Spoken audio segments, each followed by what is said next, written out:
नमस्कार दोस्तों, हर हर महादेव, ओम नमः शिवाय।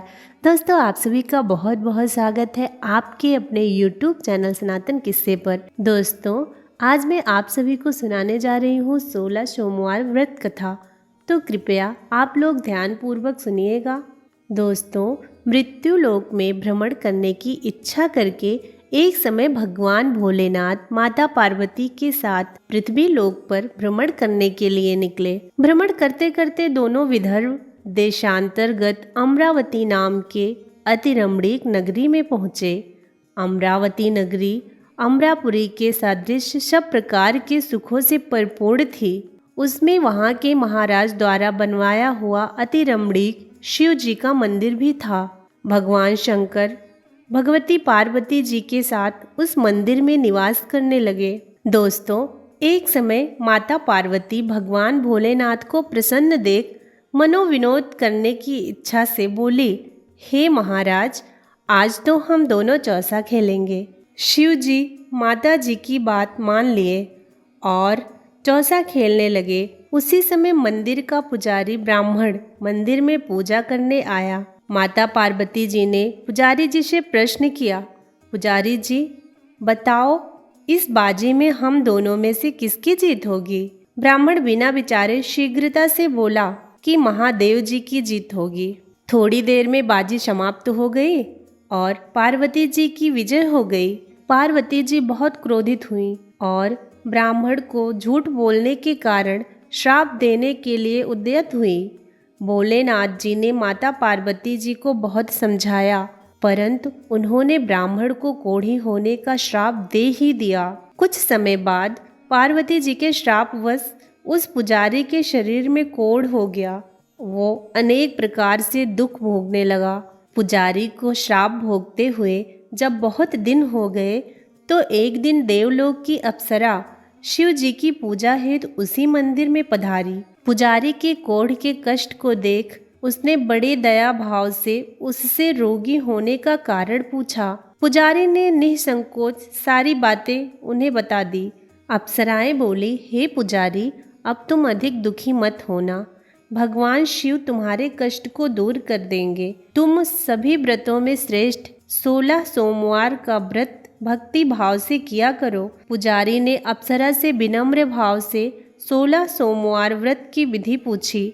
अप्सरा ने बताया, सोमवार को भक्ति के साथ व्रत करें, स्वच्छ वस्त्र पहने, संध्या उपासना के बाद आधा शेर गेहूं का आटा लें, उसके 3 अंग बनाएं और घी, गुड़, दीप, नैवेद्य, उंगी फल, बेलपत्र, जनेऊ, चंदन, अक्षत, पुष्प आदि के द्वारा प्रदोष काल में भगवान शंकर का विधि पूर्वक पूजन करें। उसके बाद 3 अंगों में से एक शिव जी को अर्पण करें, बाकी 2 को शिव जी का प्रसाद समझकर उपस्थित लोगों में बांट दें और आप भी प्रसाद पाएं। इस विधि से 16 सोमवार व्रत करें। 17वें सोमवार को पाव शेर पवित्र गेहूं के आटे की बाटी बनाएं, उसमें घी और गुड़ मिलाकर चूरमा बनाएं, भगवान भोलेनाथ को भोग लगाकर उपस्थित भक्तों में बांटें।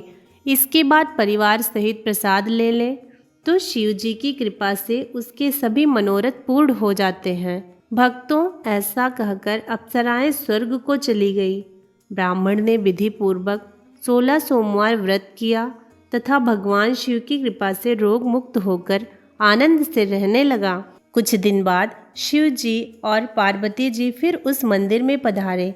ब्राह्मण को निरोग देखकर पार्वती जी ने ब्राह्मण से रोग मुक्त होने का उपाय पूछा तो ब्राह्मण ने 16 सोमवार व्रत की कथा सुनाई। पार्वती जी अति प्रसन्न हुई। ब्राह्मण से व्रत की विधि पूछकर स्वयं व्रत करने को तैयार हो गई। व्रत करने के बाद उनकी मनोकामना पूर्ण हुई तथा उनके रूठे पुत्र स्वामी कार्तिकेय स्वयं माता के आज्ञाकारी हुए। कार्तिकेय जी को अपना ये विचार परिवर्तन रहस्य जानने की इच्छा हुई। वह माता से बोले, हे माता, आपने ऐसा कौन सा उपाय किया जिससे मेरा मन आपकी ओर आकर्षित हुआ? पार्वती जी ने वही 16 सोमवार व्रत की कथा उनको सुनाई। कार्तिकेय जी ने कहा, इस व्रत को मैं भी करूँगा, क्योंकि मेरा प्रिय मित्र ब्राह्मण बहुत दुखी दिल से प्रदेश गया है। मेरी उससे मिलने की बहुत इच्छा है। कार्तिकेय जी ने भी इस व्रत को किया और उनका प्रिय मित्र मिल गया। मित्र ने इस आकस्मिक मिलन का रहस्य कार्तिकेय जी से पूछा तो वो बोले, हे मित्र, हमने तुमसे मिलने की इच्छा करके 16 सोमवार व्रत किया था। अब तो ब्राह्मण मित्र को विवाह की बड़ी इच्छा हुई। उसने कार्तिकेय जी से व्रत की विधि पूछी और यथाविधि व्रत किया। व्रत के प्रभाव से जब वो किसी कार्यवश विदेश गया तो वहाँ के राजा के लड़की का स्वयंवर था।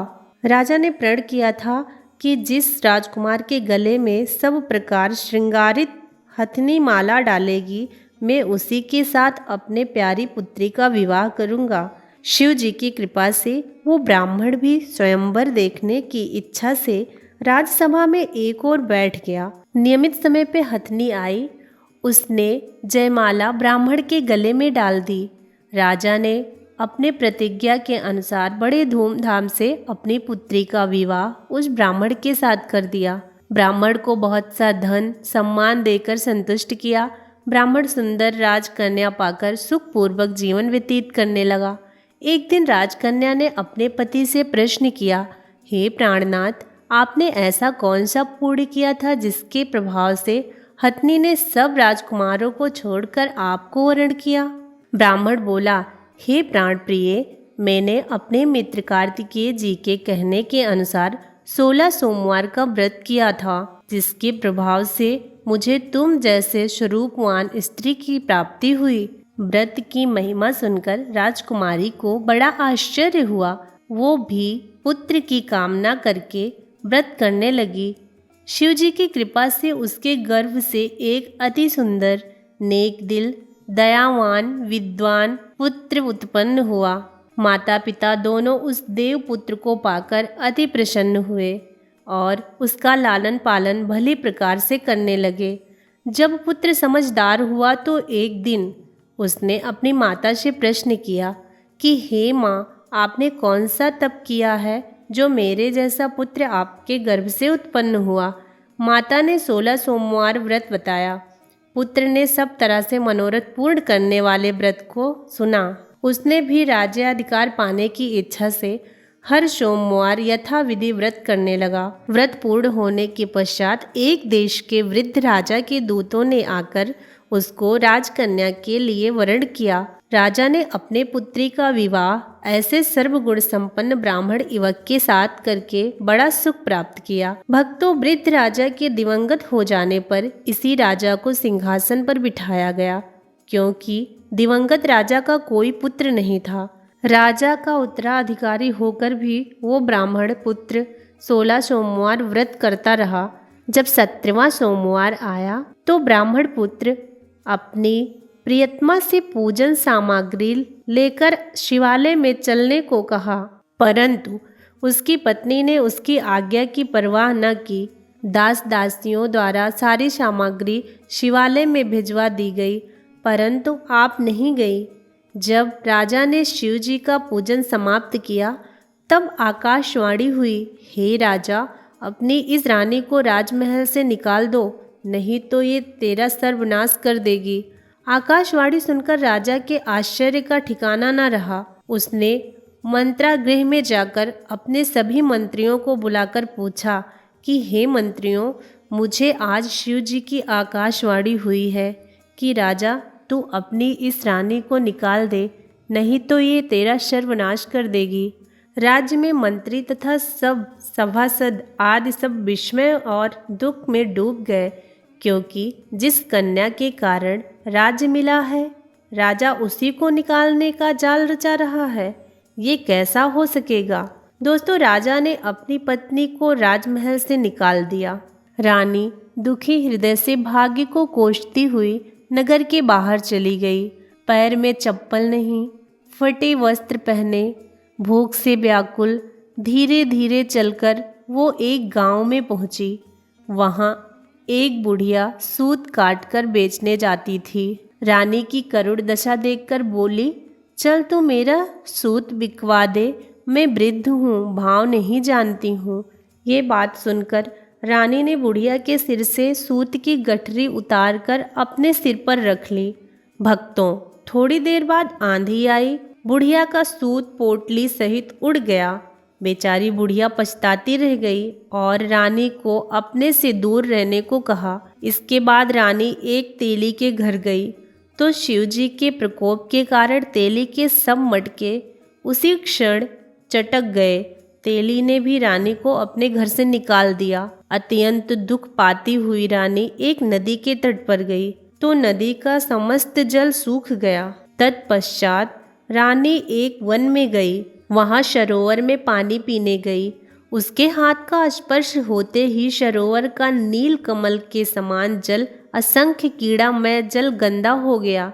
रानी ने भाग्य पर दोषारोपण करते हुए जल को पीकर पेड़ की छाया में विश्राम करना चाहा, परंतु रानी जिस पेड़ के नीचे जाती उस पेड़ के पत्ते तत्काल टूटकर गिर जाते। भक्तों, वन सरोवर जल की ऐसी दशा देखकर गऊ चराते ग्वाले अपने गोसाई जी से, जो उस जंगल में स्थित मंदिर में पुजारी थे, ये बात बताई। गोसाई जी के आदेशानुसार ग्वाले रानी को पकड़कर गोसाई जी के पास लाए।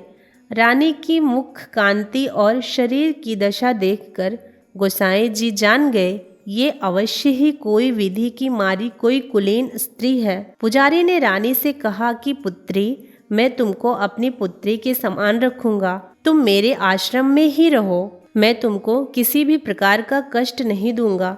गोसाई जी के वचन को सुनकर रानी को धीरज हुआ, वो आश्रम में रहने लगी। रानी जो भोजन बनाती उसमें कीड़े पड़ जाते, जल भर कर लाती उसमें भी कीड़े पड़ जाते।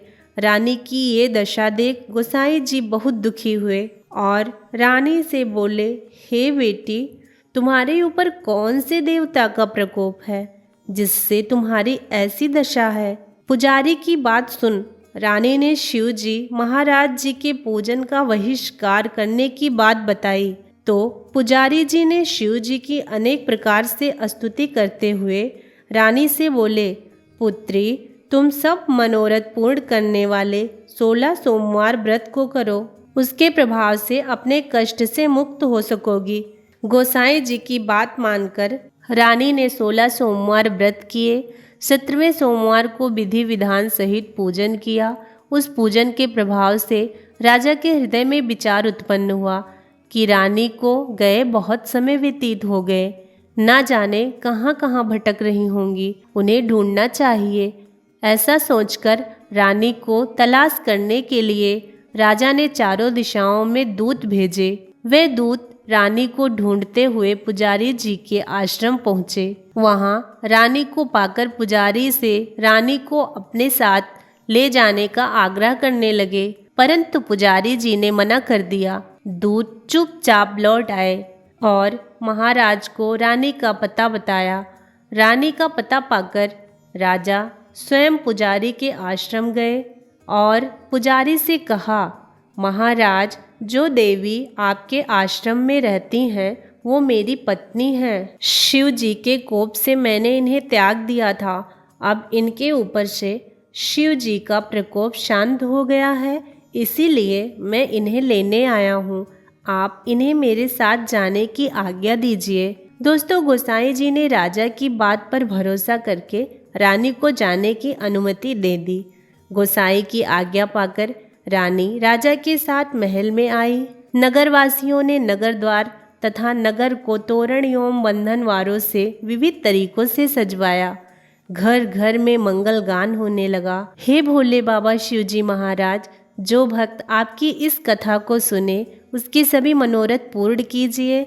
हर हर महादेव। दोस्तों, यदि आप सबको हमारी ये वीडियो पसंद आई हो तो वीडियो को लाइक, सब्सक्राइब और ज़्यादा से ज़्यादा शेयर करें। कमेंट बॉक्स में हर हर महादेव लिखकर अवश्य भेजें। धन्यवाद।